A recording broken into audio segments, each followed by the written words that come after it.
Brought to you by CGTN Europe.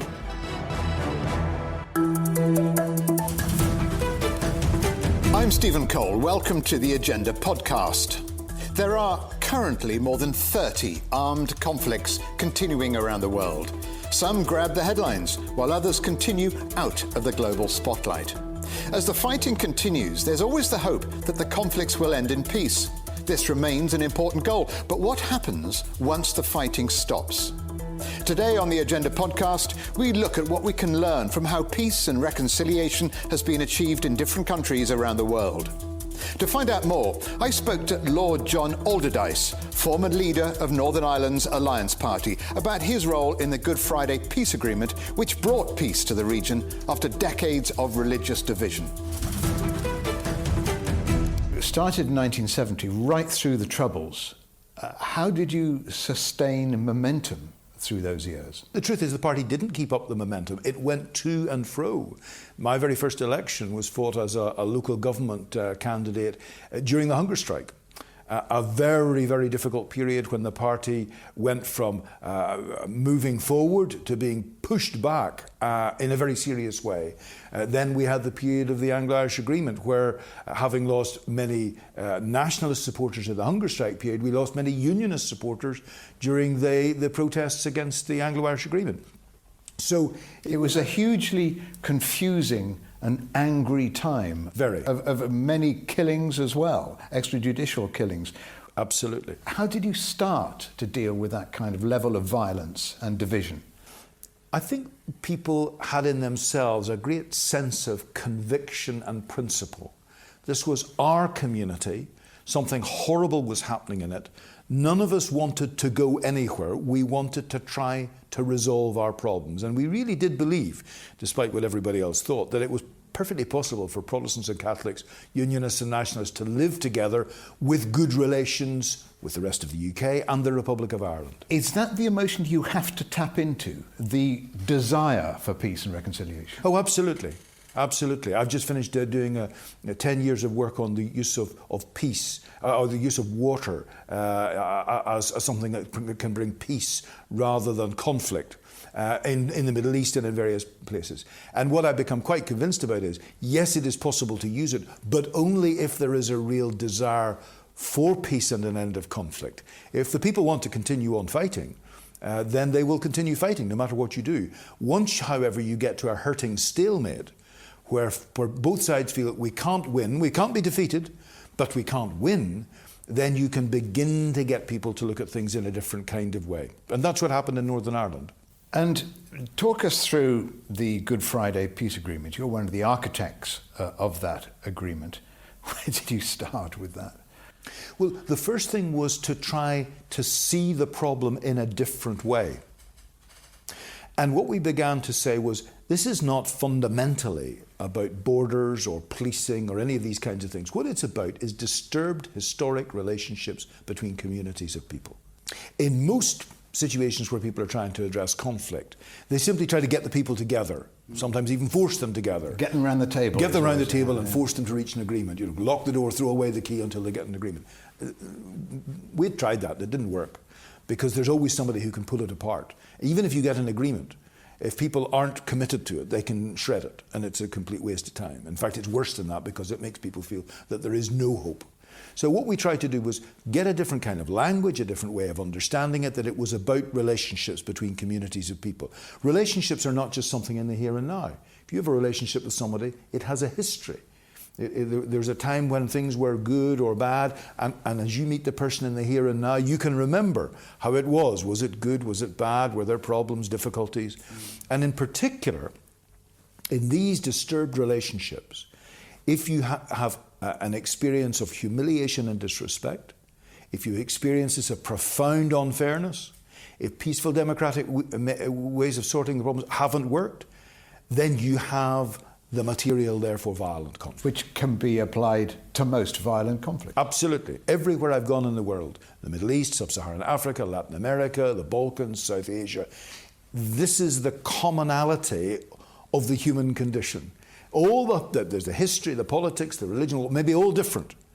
But you always find in these situations, if there's violent conflict, at least one and often more than one community that has these three experiences of humiliation and disrespect, of profound unfairness, and of not being able to resolve the problem in peaceful democratic means.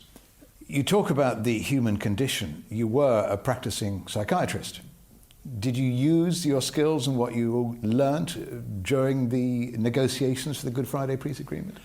Absolutely, and in fact, more than that, I actually went into that kind of work to try to understand why people would behave in a self-destructive way. Because the politics at the time I came in was based on a rational actor model, that people operate in their best socio-economic and power interests. What was completely clear to me was that the people in my community were not acting in their best interests. The IRA ended up killing more people in the Catholic community than Protestants or British soldiers. And that's true wherever you go. If you go to Peru, the Shining Path damaged ordinary people far more than they damaged the Peruvian army. It's the same with the Maoists in Nepal. It's the same everywhere. Colombia as well. In Colombia, very, very much so, with FARC and the ELN and so on. So I thought, we need to understand this in a different kind of way, and that's why I went into psychiatry and psychoanalysis. However, what we were dealing with was not problems of individual people, but problems of a whole community of people. Individuals would often say, oh, but I get on very well with Protestants, or I get on very well with Catholics. That's not the issue.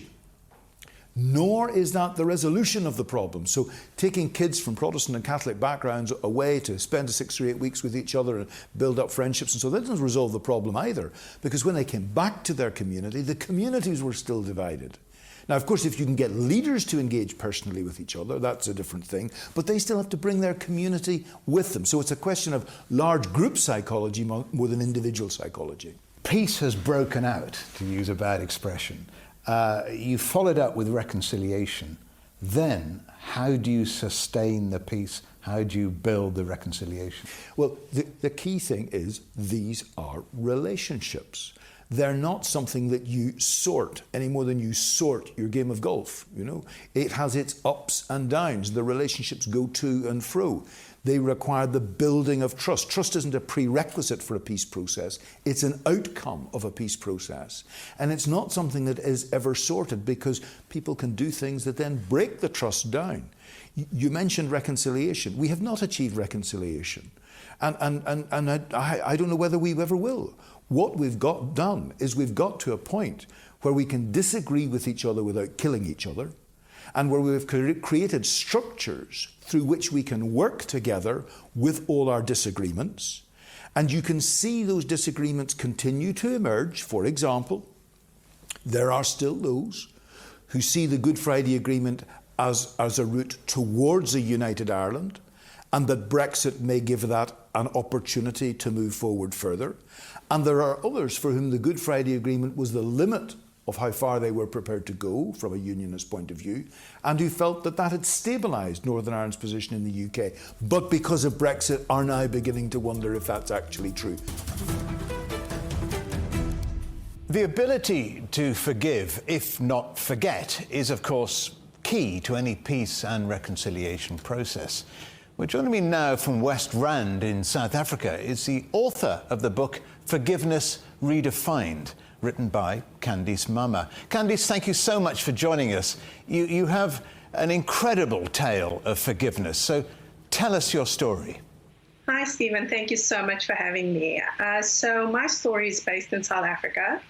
And so just jumping straight into it, when I was 9 months, my father was brutally murdered by an apartheid assassin by the name of Eugene de Kock. And when I was around 9 years old, I discovered a picture of my dad's burnt body in a book called Into the Heart of Darkness by Jacques Poe. And that went on to change my life in many ways. And so I got depressed. I started suffering from physical ailments from the anger I was carrying. And around the age of 16, I was admitted to hospital.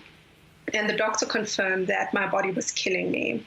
And in that moment, I had a decision to make. Was I going to continue living in anger and resentment, or was I going to attempt to let go of that anger by using forgiveness? And so I started that path, and around 23, I met Eugene in prison, and I managed to forgive him. How you went on to meet your father's killer.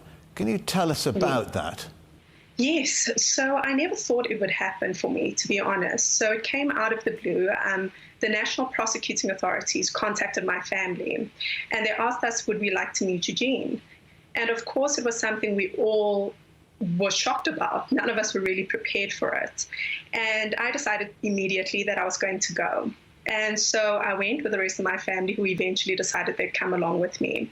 And when we met Eugene, it was a surreal experience, as many would imagine. He was named prime evil by the media. He's been named a lot of different evil words. And so I had an expectation going in as to what I was going to encounter.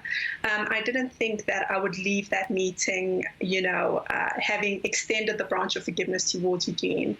And most importantly, I think having embraced them at the end of that encounter.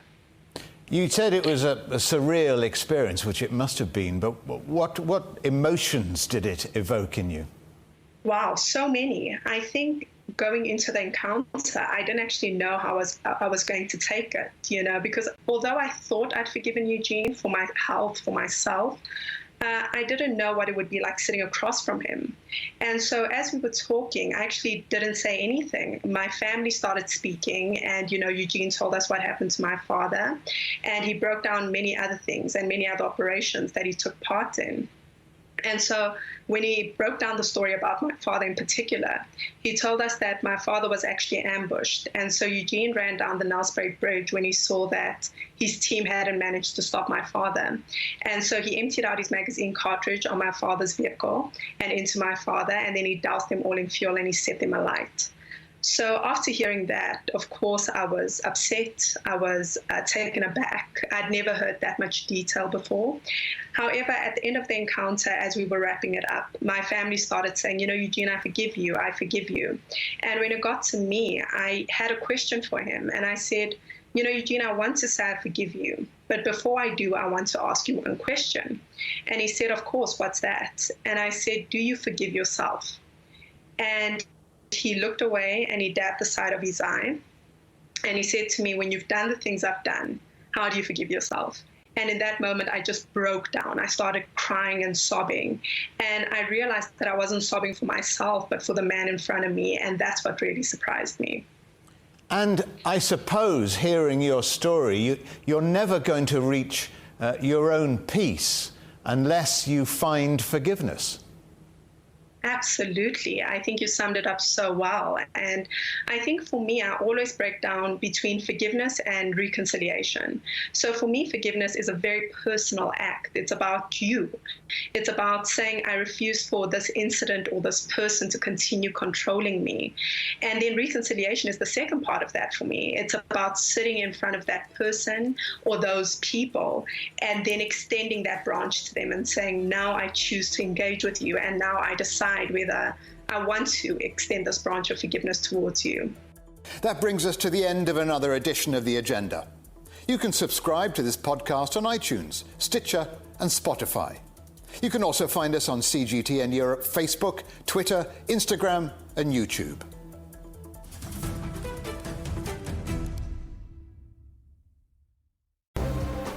The most interesting questions. Are there other living beings beyond Earth? Will man or machine be in charge? Great question. Always have more than one answer. Well, hold on, let me just draw up a list. And always come from more than one person. That's where the credibility lies. The concept of having a machinery which is alive and evolving didn't wait for us. The end of inequality of incomes and wealth around the world, can you imagine how difficult that is at the moment to achieve? Every episode, Stephen Cole, Murray Beveridge, and some of the brightest minds out there shed light on the answers to some of the most intriguing questions. There are two ways of looking at this. Machines can't really discriminate between civilian and military targets. The Answers Project. Maybe we need to just look at this in a bit more detail. Extraordinary claims require extraordinary evidence. The Answers Project, a new podcast from CGTN Europe.